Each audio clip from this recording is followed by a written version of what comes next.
家里如果没有安装宽带，不能上网怎么办？其实呢，只需要一个路由器，给它设置一下，也是可以实现来上网的。其实呢，这种方法也适合外出打工的一些朋友来使用。设置的第一步，我们首先给路由器先给它通上电，然后呢，我们先拿出手机，我看一下这个手机啊。我呢现在是蹭别人的网，连上去之后呢，这个网络信号 WiFi 呢，它是不是满格的？就这样的话，就上网非常的慢。现在呢，我们就给它设置一下，设置好之后啊，我们就不需要蹭别人的网了，只要用我们自己家的网就可以了。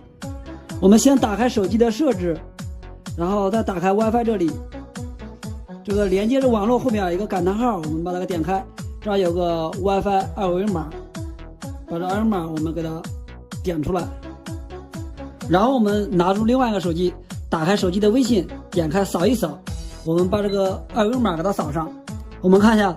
前面这个 S 后边这个是 WiFi 的名称，然后这个 P 后边就是34567890，这个是 WiFi 的密码，我们把这个给它保存起来。好，先截张图保存起来。我们把路由器反过来看一下路由器的无线名称，我们看啊，这台路由器它的无线名称就是 EEFE。然后呢，我们拿出来手机，打开手机上面 WiFi 这个连接这边，打开之后让它搜索到刚才的那个名称，就是这个 EEFE， 它是默认没有密码的，我们把它给连接上。连接好以后啊，它自己就跳到路由器的管理界面了。到这儿以后，我们设置一下路由器的管理员密码，我们自己设置一个。这个管理员密码它不是 WiFi 的密码，自己设置上。如果设置好以后如果忘了的情况下，也可以把路由器恢复出厂，它就没有了。设置好之后点确定，进来后这儿显示跳过万口检测，我们点击它。到这儿呢，我们也不需要设置这些，我们点下一步，然后到这儿是点否。我们给路由器设置一个 WiFi 密码，设置好之后啊，我们自己能记住就行了。我在这里设置895吧，设置好之后点确定。路由器设置成功，密码设置好之后啊，这个手机它就和 WiFi 断开线了。然后呢，你看一下，这儿已经加上密码了，我们再给它连接上，输上刚才设置的895密码，连上去之后，我们就打开手机的浏览器，在浏览器上面输入路由器的它的这个管理网址，我们看一下它的管理页面是tplojin.cn， 每一款路由器它背面都是有管理页面的。我们在手机的浏览器上面输入它的管理网址，输入好以后啊，我们到这选择网页版，进来之后就是我们刚才设置的管理密码，我们给它输上，点确定。进来以后，我们看一下这个路由器这个下边有个应用管理，我们点开这个应用管理。在这边呢，我们看一下是有个无线桥接，我们点击无线桥接进入。进来之后，我们在这选择开始设置。现在正在搜索无线信号，我们看一下搜出来很多无线，然后我们看一下第一个就是我们刚才的手机，就是蹭别人网的这个第一个。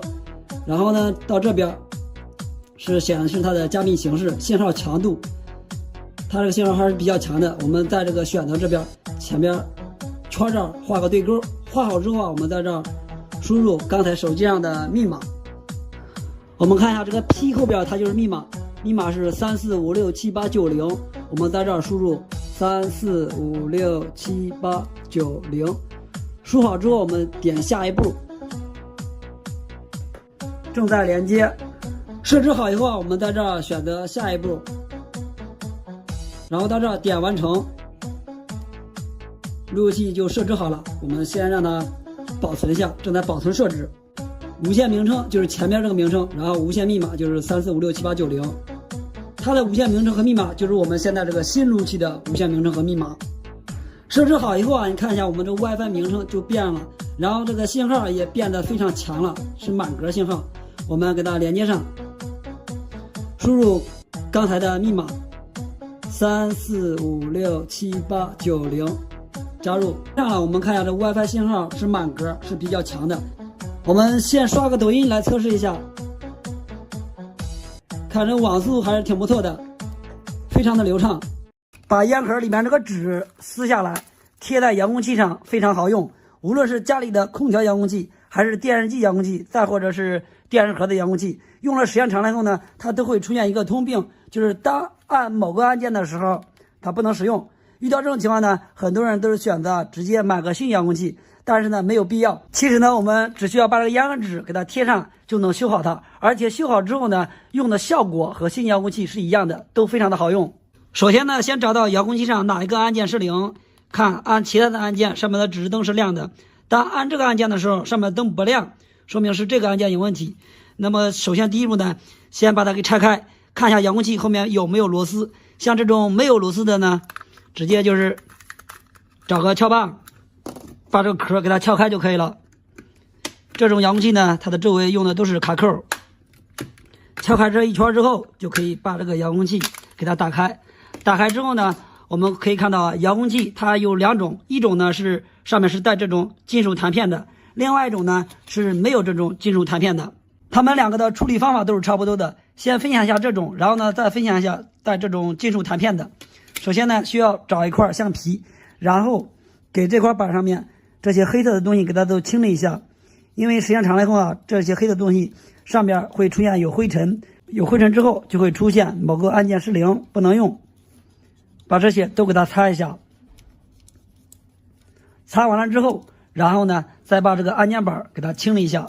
有的一些呢用时间长，看到没有，上面有很多这种脏的东西，它也会影响就是接触不良，也会出现按键是0。把这黑色的这个触点上面白色的这些脏东西呢也都给它擦干净。擦完了之后，然后把它扣起了盖儿，来测试一下，看一下这个按键好用不好用。如果还不好用，像这种情况呢，就说明上面这个导电层磨损的严重了，然后出现的按键是0。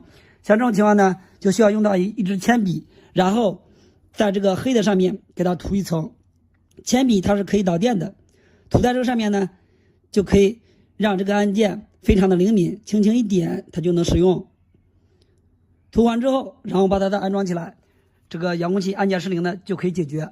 还有另外一种方法，也可以用这个烟盒纸就行了。这个烟盒纸其实比铅笔更耐用，因为这个铅笔涂上以后呢，时间长了后它就掉了。我们可以贴一个烟盒纸，这个是非常好用的，也更耐用。用剪刀剪下来小圆片，然后呢用双面胶把它贴在失灵的这一个按键上面。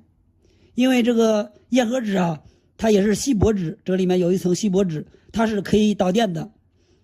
当把这个贴上去以后呢，这个遥控器就会非常的灵敏，也会非常的好用。到最后呢，把这个壳安装起来，这个遥控器就修复好了。然后呢，像这种上面带这种弹片的按键，如果出现失灵以后呢，刚才这个遥控器呢就是这个按键失灵，当按的时候指示灯也不亮。遇到这种情况呢，我们把上面这个塑料纸，就是胶带，透明胶带给它撕开。撕开之后，像遇到这种情况呢，也是有些情况是这个出现了，就是有灰尘或者一些有别的脏东西，这时候呢也是一样，用橡皮给它先擦一下，清理干之后呢，然后把这个金属弹片也一样，也是用橡皮给它清理一下。清理完之后，然后呢再把这个给它再粘回去。现在呢再装上电池来测试一下，看一下好用不好用。如果好用呢，就装壳就可以了。我们来测试一下，还是按这个按键，看一下好用了是吧？轻轻一点，上面的指示灯就亮了，就这么简单。这个遥控器呢就修好了，怎么样啊？烟盒纸修遥控器这个方法是不是非常的好用呢？家里的电饭锅中间这个位置里面有一块特殊的磁铁，我们用打火机给它烤一烤，它的使用价值立马翻倍，在生活当中非常的好用。把它拆下来以后呢，就是这个样子的，它叫做磁缸。磁缸它这个里面是有一块特殊的磁铁，这块磁铁它和普通的磁铁它的区别不一样之处呢，就是像这种普通的磁铁，如果给它加温加到一定程度之后呢，这块磁铁它的磁性就会消失。当温度恢复正常的时候，它这个磁性就没有了，永远就消失了，没有磁性了。而这块这个特殊的磁铁呢，它是温度升高以后呢就没有磁性了，消失磁性了。当温度恢复以后，它的磁性也跟着一块就恢复了。这是它的不同之处。现在呢，咱们就把这个磁钢给它先拆开，看一下它的内部这块特殊的磁铁和普通的磁铁到底有什么区别。顺便呢，我们再给它加个温，做个实验来看一下。就是因为这种你看这儿还有一个都是一模一样的，我们把这个给它拆开。像这个特殊的磁铁它这个特殊功能，我们其实在生活当中呢，用它可以制作一个给工具加磁和消磁的一个小工具，其实呢非常的好用。我们把它给拆开，你看一下这个特殊的磁铁它的不一样之处，把里边的弹簧拿掉，然后呢接着把这个壳拆掉，这块磁铁呢它就在这个壳里面。像这种普通的电饭锅里面都有这种磁钢，它这个磁性呢非常的特殊。好，我们把它拆出来以后呢，然后接下来呢再把这块磁铁给它拿下来，就这块薄薄的小磁铁，我们找个螺丝刀来测试一下，你看轻轻的一吸就上去了，是不是？你看可以吸上去的。然后呢再找个普通的磁铁也把它吸在这边，然后呢接下来我们呢给它加个热，来看一下这两种磁铁它到底有什么不同之处首先呢先把这个大号的防风打火机给它打着 OK， 接下来呢开始加热看一下这个普通的磁铁加热完，它这个磁性消失以后，这个温度恢复正常以后，它这个磁性还能不能恢复，然后再和这个特殊的磁铁做个对比。现在那个特殊磁铁已经磁性消失掉下去了，就差这个普通的磁铁了。好，普通磁铁也掉下去了。给它先冷却完以后，然后我们来测试一下，看一下这个特殊的磁铁。你先看一下，你看还是有磁性的，是不是？轻轻一吸就上去了，和原来的磁性都是一模一样的。再看一下这一块普通的磁铁，你看放不上去了，是不是？吸不了了，是不是？没磁性了，磁性已经消失了，是不是？你看这块磁铁非常神奇，是不是？磁性也跟着一块恢复了。这个呢就是电饭锅它里面一块特殊的磁铁，用它呢可以制作一个给一些工具加磁和消磁，非常好用这个方法。大家如果还有更好的方法呢，说出来我们共同一起学习交流一下。修一台联想电脑，它的问题呢是不开机，然后呢给它通上电以后呢，我们看一下点这个开机键没有任何反应，看一下上面的指示灯也不亮，然后呢上面的风扇也是没有任何反应的。像这种情况的不开机，它分为3种，一是上面的电源有问题，第2种情况呢就是主板有问题，第3种呢就是上面的开关有问题。这3种呢我们都需要来检查一下。检查方法呢就是先简单后复杂的方法去检查。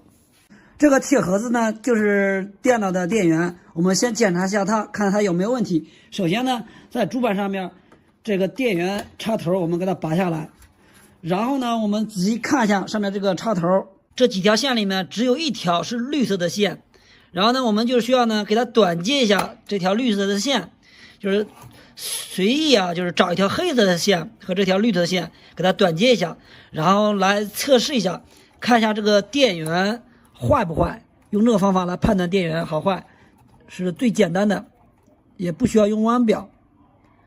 在这儿呢用个镊子或者呢是用个细铁丝都是可以的，就这样给它短接起来。短接起来之后呢，然后看一下电源上面的风扇已经转动了，看一下是吧？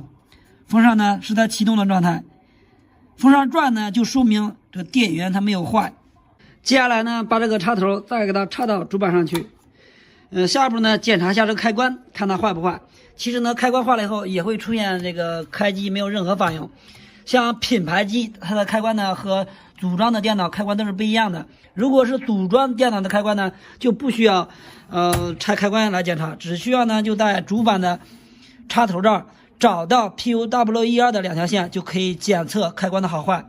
像这个品牌机呢这儿也没有标注，然后这些线呢也全都是一样的颜色，黑色的线，所以呢检查的时候呢就需要把这个开关先拿出来检查一下。这儿呢一般呢都是有个卡扣或者是有螺丝，品牌机卡扣其实很多的，把卡扣弄开，然后呢把这个开关给它拽出来。咱们来看一下这个开关上面呢是有4条线，其实呢中间的这2条线它只是上面的一个指示灯，然后边上这2条就是开关。咱们还是一样，用这个镊子给它短接一下，然后看一下这个电脑能不能启动。哎，短接之后呢，这个指示灯亮了一下，哎，现在又可以亮了，一直这样亮，亮一下，然后灭了，亮一下就灭了，一直这样循环。然后呢，再看一下电脑这个主机，这个风扇呢，转一下就停了，转一下就停了，看一下，一直就这样循环。这个问题呢，其实呢，发现又多了一个问题，它这个开关坏了，然后给它短接了以后呢，开机以后风扇还转下停，转下停，像这种情况又是另外一种问题了。像这种情况一般的都是这个主板的问题。然后我仔细观察一下，发现这个内存条好像呢客户自己好像是拆过，拉进去的看一下，这儿呢好像是没有把它按到底。其实如果不按到底的情况下，这也不会出现这风扇转一下就停了。先给电脑断了电，然后呢把这个内存条给它按到底，接着再通电开机，再试一下，看一下能不能开机。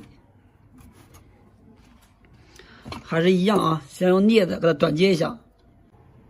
OK， 然后呢看一下电脑风扇还会不会再停。现在好像是一直转没有停。然后在这儿看一下这个指示灯，硬盘的指示灯好像它也闪，是正常的，也可以正常读取。最后呢，我就不连接显示器了。大家说这个电脑有没有修好呢？我们在评论区见。我们来看一下，无论家里的报废电脑或者是报废的电饭锅，上面的这条电源线不要扔掉。其实呢，我们只需要用剪刀从中间给它剪开以后呢，它的使用价值立马翻倍。首先呢，我们先找到这个电源线中间这个位置，然后呢，我们用这个剪刀把它先剪开。剪开之后呢，我们分别把这2端给它拨出线头，然后呢，我们再看一下这个电源线，它这个两头呢，这一头是一个3项插头，另外一个呢是品字插头。其实呢，这个3项插头在生活当中用处是比较多的，而且这个品字插头呢，它在生活当中有一些特殊的功能，有很多朋友不知道。今天呢，给大家来分享一下这2条线它在生活当中的用处。首先呢，我们先把这条线给它拨出线头，像这个电脑上面这个电源线或者电饭锅上面的电源线，它这个内部呢都是有3条线。我们拨开后呢，来看一下，这里面看一下，有一条棕色，一条蓝色，然后还有一条绿色，也有的是一条黄绿色。像这条线呢就是它的地线，然后这2条呢就是它的零线和火线。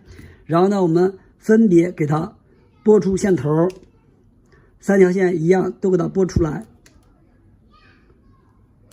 拨好以后呢，我们来看一下，首先先把这个线呢给它像拧麻花一样给它先拧一下，拧好之后，然后给它对折一下，3条都一样。对折好以后呢，我们首先用这条线可以做什么呢？我们看啊，家里的插排，如果买的插排不带电源线，或者是插排上面的插头坏掉了，我们呢其实就可以用这条线给它接上去。然后呢，这个线呢，因为它是3条线，有地线，所以说接在这个插排上面是非常安全的。它要比一些2线的这个电源线要好用，因为它没有地线，所以说没有它更安全。我们把它接在这个插排上面，使用的时候就非常好用了，是吧？还有另外一个作用呢，我们也可以用它来接家里边电器上面这个电源线。首先我们看啊，我这有个电水壶，这个底座啊，上面这个插头呢，我们看啊，已经都烧坏了。像这种情况呢，我们其实呢也可以把这儿给它剪断，然后呢用同样的方法就把这3条线给它接上以后，就可以用这个插头来继续使用这个电水壶了。这个电源线看一下它的内径是非常粗的，所以说使用的时候也非常的安全。然后呢，给大家再分享一下另外这部分品字插头它在生活当中的用途。首先呢，我们也是一样啊，先把这边给它拨出线头，同样的方法也是一样，把这3根线我们都给它拨出来。拨好线头以后呢，也是按照同样的方法，然后把它拧麻花一样，拧好之后还是一样，把这个头这部分呢给它做个对折。然后呢，我们可以仔细看一下，刚才没有注意，现在我们仔细看一下这条绿色的线，其实呢它是一个花颜色的线，中间是有一个黄杠的，这呢就说明它是一个地线。然后呢，我们给大家分享一下，像这种品字插头，它在生活当中它的一个特殊妙用啊。首先我们还是一样啊，可以先把它接在一个插排上面，打开这个插排盖之后呢，在这样的接线的时候一定要注意一下。首先我们看一下这个上面的3个接线单子上面都有标注，这儿是一个地线的标注，然后这儿一个 L 一个 N， 在这儿接线的时候一定要接对，不要接错。如果接错了之后，这个是不能使用的。我们把这3条线分别给它接上去，这条花颜色的线接在这个地线上面，然后棕色的线接在 L 上，蓝色的线接在 N 上面，分别给它拧紧螺丝，一定要拧牢固。拧好了之后，然后呢把上面这个盖子给它扣起来。制作好以后呢，我们首先来看一下，就是这样子的。然后像这个品字插头呢，它不单单只有这一种作用，其实呢它还有另外一种作用啊，比如家里的电动车充电器是吧？我们看一下上面插在电瓶车上面的这一端呢，也是个品字插头。有些情况呢，经常给电动车充电的时候经常插拔，插拔的时间长了以后呢，这样就容易出现松动接触不良。其实呢我们也可以啊把它给剪断，把这条线也可以接在这个上面来使用。好，现在呢给大家来分享一下这个小工具的使用方法。我们首先呢把它可以插在电动车上面，插上以后呢，我们首先看一下插排上面的指示灯已经亮了是吧？亮的就说明啊这上面已经有电了。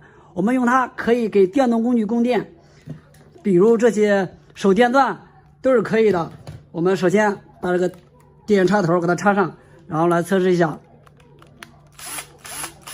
可以转动是吧？然后呢我们用它还可以啊给手机或者是充电宝充电，都是非常好用的。首先我们看一下这个充电宝啊，插上去后呢，上面的指示灯我们看目前没有亮，等一下我们看已经亮了是吧？亮的就说明啊可以给充电宝充电，而且呢它还可以给手机来充电。手机没有电的时候呢，我们就可以啊用这个东西，无论走到哪里呢都可以给它来充电。包括一些电动工具啊，出门在外干活的时候，如果没有220的电源，其实呢我们也可以把它插在这个插排上面来供电来使用。大家感觉还有什么好用的方法，可以在评论区我们一起来讨论一下。在生活当中，这种纽扣电池使用是比较多的，但是它如果没有电了，能不能给它充电接着再用呢？今天视频咱们一起来做个实验。首先呢我们先看一下，像这种纽扣电池一般的都是2032，这种电池都是3伏的电压。然后呢再看一下这个遥控器，就是没有电了，指示灯不亮，时间太长了没电了。咱们先看一下啊，这个电池呢也是一样的，型号和它是一样，都是2032，电压是3伏的。现在咱们用弯表来测量一下这块电池，看它现在的电压是多少，是不是彻底没有电了。给大家来测量一下，看一下它的电压，现在是0.25伏，这电压明显啊就是彻底没有了，没电了。咱们来试验一下，看能不能给它充上电。如果能充上电的情况下，应急来使用是非常不错的。如果是买一块电池的情况下，也没多少钱，但是呢买电池可能需要浪费时间，有可能是离商店比较远。像这种情况呢，咱们如果可以充电的情况下，应急啊就使用起来就更加方便了。给电池充电需要的工具呢，就是一个手机的充电头，然后呢再准备一条手机的充电线就行了。一般这种坏的手机充电线大家一定不要扔啊，我在我的很多视频里面都给大家讲解过，这种充电线是有很多的功能啊，它是可以给锂电池激活充电的。像这种充电器呢，坏的一般都是插在手机上那比较小头的部分，一般容易坏。把它剪了以后呢，内部是4条线，只需要呢用黑色的和红色的这2条就行了。黑色的是5伏的负极，红色的是5伏的正极。为了操作方便呢，我在这儿呢接了2块磁铁。好，就需要这些工具就可以了。然后呢操作起来还是非常简单的。首先呢就把这个插在充电器上面，然后呢把它插在电源上面。到这儿呢我们可以看一下啊，这个纽扣电池这个大的这面呢有个加号，这儿呢就是它的正极，然后呢背面这儿没有字的就是负极，正负极一定要弄对，不要弄错了。然后咱们把这个红色的正极，接在这个正极上面，然后负极呢接在电池的负极上面。就这样给它充电就行了。充个2-3分钟以后啊，咱们再来测量一下它的电压，一般这个电压就会有所上升，一般都可以充好它。咱们来测试一下。好，现在呢已经充了有2分钟时间了，咱们再测量一下，看它的电压是多少。如果电压能达到3伏，就可以不用给它充电了。看看有没有充上去。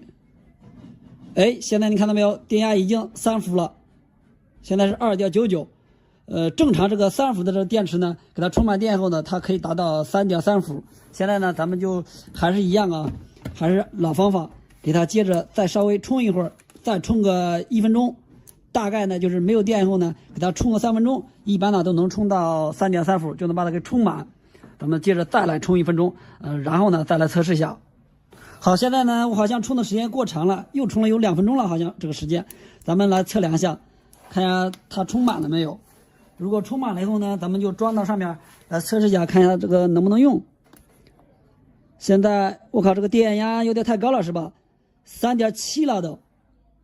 咱们装到这个遥控器上试一下，看一下能不能用，指示灯亮不亮？没问题是吧？你看一下指示灯亮了，说明确实电池上面是有电的。然后呢，咱们把它抠下来，接个这样的小灯珠来试一下，也是没问题，可以点亮的。不知道这个电池它的电量耐用不耐用还不知道，这个呢需要下一步来测试啊。像这些18650锂电池没有这样的专用充电器，怎么给它充电呢？今天视频给大家分享2个非常好用的解决充电的方法。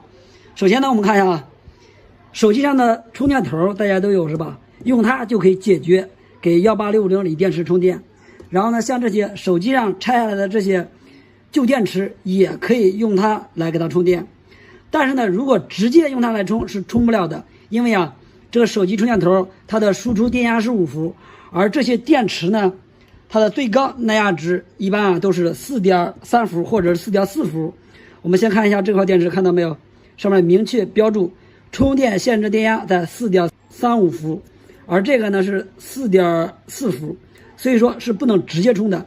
今天给大家分享2个非常好用的方法，只需要呢给它改动一下就可以解决充电的问题。首先先给大家分享一下第一种解决充电的方法。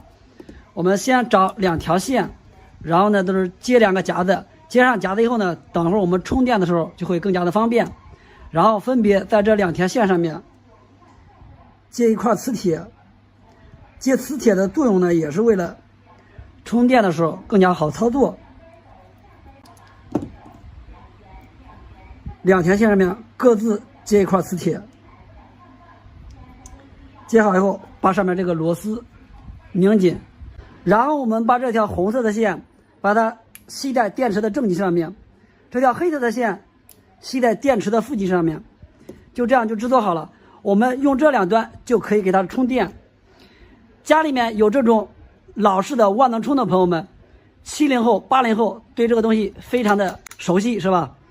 以前呢都是经常使用它，每天呢都用好几次是吧？我们用这种万能充就可以给它来充电。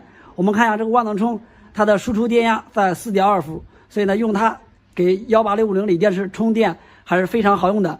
首先呢，我们先把这万能充把它插在电源上面，然后呢我们把这2个夹子随便夹上就行，不分正负极。好，夹上以后我们看一下上面的指示灯闪了是吧？闪呢就说明了已经可以给它充电了。这是第一种方法。有些朋友可能会说我没有这个万能充怎么办？给大家再分享一下，用手机充电头也是可以的。但是呢，用手机充电头不能直接给它充电，因为它的输出电压太高，它是5伏的，高出了0.7伏，所以呢我们需要给它改动一下。改动的方法也非常简单啊。首先我们先找到这个电池的正极，然后先把这个磁铁我们先给它这条线先拆下来，在这儿呢先接一条短的这种线，接好以后我们放到这儿备用。然后呢找一个报废的电路板，电路板上面呢都有这种小的元件，拆下来一个，然后呢我们看一下每个上面呢这一端都是有一个白杠的，我们把这个白杠这端接在这个夹的这一端，就需要这一个元件就可以搞定，给它充电了。我们把它给接上，然后呢，这边这一端接在这个磁铁的这条线上面，我们把线给它都接好。接好以后，我们看一下，就这样就可以了。我们还是一样，把这个红色的接在电池的正极上面。接下来呢，我们这样呢就可以用手机充电头给它充电了。首先呢，我们先把这个手机充电头插在插排上面，然后呢，在家里还需要一条报废的手机充电线，把小头的那部分给它剪掉，只留里边的一条黑色和红色的这两条线。我们分别这个红色的夹在这个红色的上面，然后黑色的夹在这条黑色的线上面。夹上好以后呢，我们把它插在手机的充电头上面，这样呢就可以给18650锂电池充电了。像手机上的这些电池也可以用这个方法。大家如果有什么好的建议的情况下，可以在评论区留言，我们一起来讨论一下。